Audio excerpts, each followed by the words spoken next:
જય માતાજી. જવાબ મારે નતો આપવો, પણ હવે વધારે સમાજ ઉપર મામલો લઈ જાય ને ત્યારે બોલવું જ પડે. હમણાં વ્યક્તિ ન હોય મામલો તો વસ્તુ અલગ છે, પણ હવે સમાજ લેવલે ખોટી રીતના ઉશ્કેરવામાં આવે છે.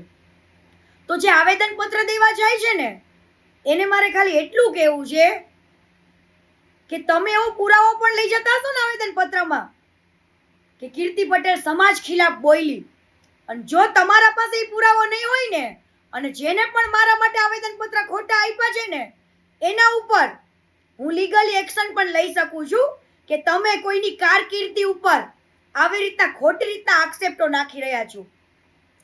અને હું જે કંઈ પણ બોલી છું મીડિયા સમક્ષ આવીને બોલી છું, છાતી ઠોકીને બોલી છું. અને આટલું મેં દીકરીઓ માટે કરેલું છે, લોકોના સામે છે. ઘણા એવા કિસ્સા છે, કોળી સમાજ માટે કર્યું છે. તો આજે જો એક વ્યક્તિને આવી રીતના દબાવવામાં આવતી હોય ને ખોટી રીતના સમાજ લેવલે ઉશ્કેરીને, ત્યારે અંદરથી મને ખૂબ દુઃખ થાય છે કે વાહ મોજ વાહ. આવું જો મારી જગ્યાએ કોઈ બીજી વ્યક્તિ હોય ને તો અત્યારે તો કદાચ સુસાઇડ કરી લીધું હોય. પણ મને આજે દિલથી એમ થઈ ગયું કે ધર્મ પરિવર્તન કરી દેવું જોઈએ જો આવી રીતના ખોટી રીતના દીકરીઓને હેરાન કરવામાં આવતી હોય ને ત્યાં આગળ. અને હું તો ચેલેન્જ આપીને કહું છું, અને તમે જો કોળી સમાજને વચ્ચે નાખો છો તો હાલો આપણે એક વસ્તુ કરીએ. હું બધી રીતના રેડી છું પુરાવા કરાવવા માટે. તો ડીએનએ ટેસ્ટ કરાવો, રિપોર્ટ કરાવો, નાર્કો ટેસ્ટ કરાવો. જો ખોટું નીકળે ને તો હું જીવતા સમાધિ લેવા પણ રેડી છું. ત્યાં તમારે મને મારવાની કેવા આવેદન પત્ર દેવાની જરૂર નહીં પડે. હું જીવતા સમાધિ લઈ લઈશ. બરાબર?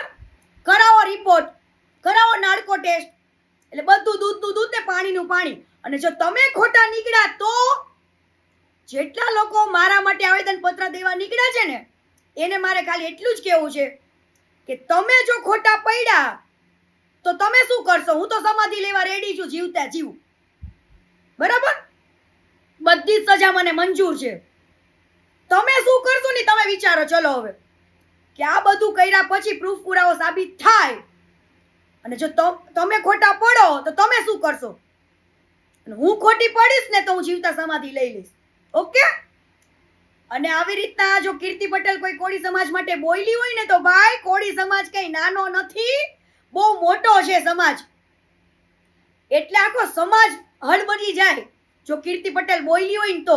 અને હજુ કહું છું, મને તો મારી જીભડી ઉપર ગર્વ છે કે ક્યારે કીર્તિ પટેલને માફી નથી માંગવી પડી.